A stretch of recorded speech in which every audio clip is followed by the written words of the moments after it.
Ингибитордың ферментпен сәйкестігі нағыз субстраттікіндей, кейде одан да асып түседі. Ингибитор белсенді бөліктегі субстраттың орнын алады, бірақ каталитикалық реакцияға қатыспайды. Осылайша, ферменттің субстрат молекуласымен байланысуына мүмкіндік бермейді.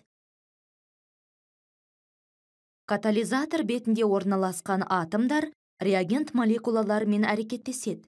Нәтижесінде, реагент бөлшектері катализатор бетінде жиналады да, олардың кейбір байланыстары әлсізденеді.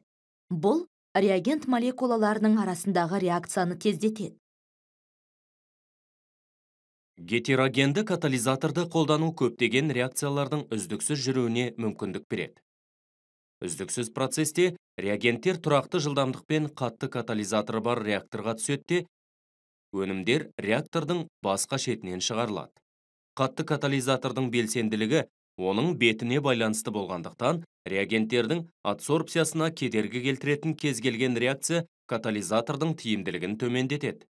Катализатордың бетін шектейтін заттар ингибиторлар деп аталады. Мұндай заттардың қатысында катализатор уланған күйде болады. Катализатордың беті толығымен ингибиторлармен шектеліп, ол өз белсенділігін жоғалтады. Күкірт қосылыстары платина катализаторлардың өте жойқын ингибиторлары болып табылады. Аспирин және соған ұқсас дәрілердің терапевтік әсері белгілі бір фермент циклооксигеназаны, яғни цокты шектеу әсеріне негізделген. Бұл фермент басқа да міндеттерінен бөлек, дене қызуы және ауырсыну симптомдарымен жүретін қабыну реакциясының дамуына жауапты. Таңғаларлығы, бұл фермент екі түрде кездесе алады. Асқазан мен бүйректің дұрыс жұмыс жасау үшін қажет ЦОК1 және ауырсыну мен қабынуға жауапты ЦОК2. Осы жаңалықтан кейін ғалымдар тек ЦОК2-ні ғана шектейтін заттарды іздей бастады. Зерттеулер сәтті болды. Көп ұзамай жаңа дәрі целикоксиб ашылып, ревматизмдік ауруларды емдеуде қолданылды. Қабырғасының ұзындығы 1 см болатын көміртек текшесінің толық бетінің ауданы 6 см квадратқа тең. Текшені диаметрі 10 нанометр болатын бөлшектерге бөлгенде, жалпы беттік аудан 600 метр квадратқа дейін артады. Бұл бөлшектерді одан да ұсақ диаметрі 1 нанометр болатын бөлшектерге бөлгенде, 1 см куб көміртектің жалпы беттік ауданы 6000 метр квадратқа дейін ұлғаяды. Қатты катализаторлар автокөлік индустриясында кеңінен қолданылады. Қазіргі заманғы автокөліктер этилденбеген бензинмен жұмыс істейді, және олардың газ шығару жүйесі көліктен шығатын газдарды тазартатын арнайы құрылғылар каталитикалық конвертерлермен жабдықталған. Каталитикалық конвертерде қолданылатын катализаторлар борпылдақ церий оксидімен қапталған палладий, платина және родий сияқты металдар қоспасынан тұрады.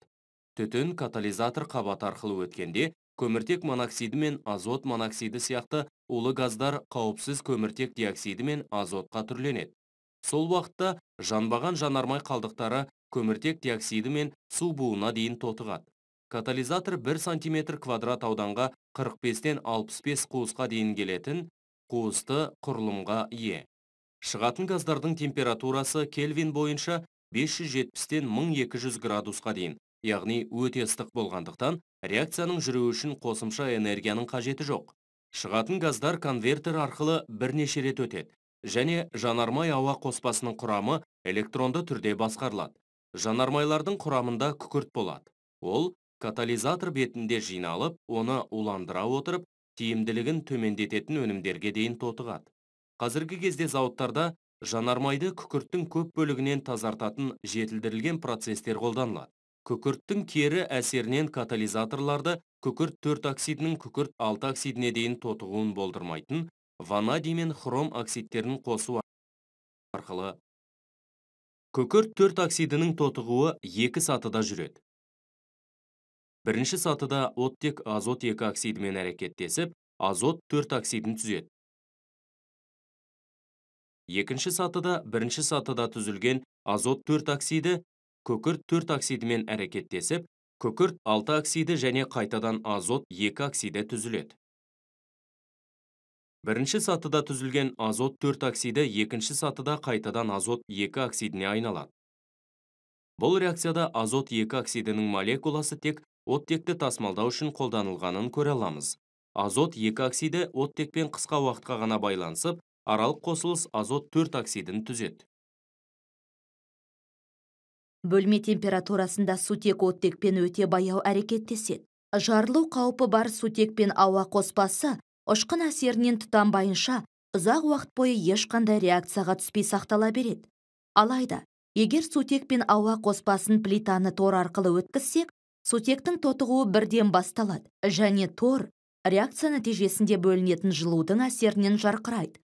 Платина тор сутектің жануын жылдамдатады, бірақ өзі өзгеріссіз қалады. Оны қайта-қайта қолдануға болады.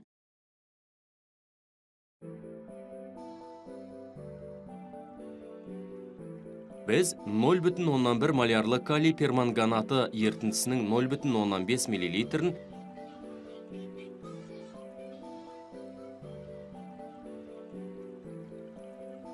2 малярлы күкірт қышқылы ертіндісінің 0,5 мл және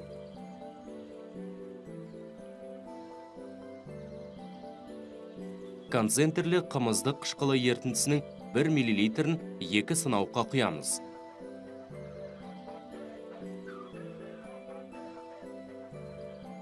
Содан соң екінші сынауққа марганец 2 сульфаты ертіндісінің 1-2 тамшысын тамызамыз. Бірінші сынауқта реакция айтарлықтай баяу басталады, бірақ өнімнің түзілуімен реакцияның жылдамдығы артады. Ал марганец 2 сульфаты қосылған екінші сынауқтан газ тәрізді өнімнің басынан бастап қарқынды түзіліп жатқанын бақылай аламыз.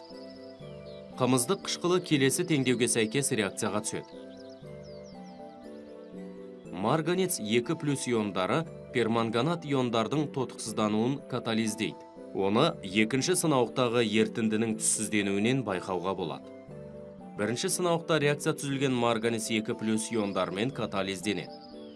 Марганец 2+ иондары бір мезетте әрі реакция өнімі, әрі катализатор болғандықтан, бұл реакция автокаталитикалық реакцияға жатады.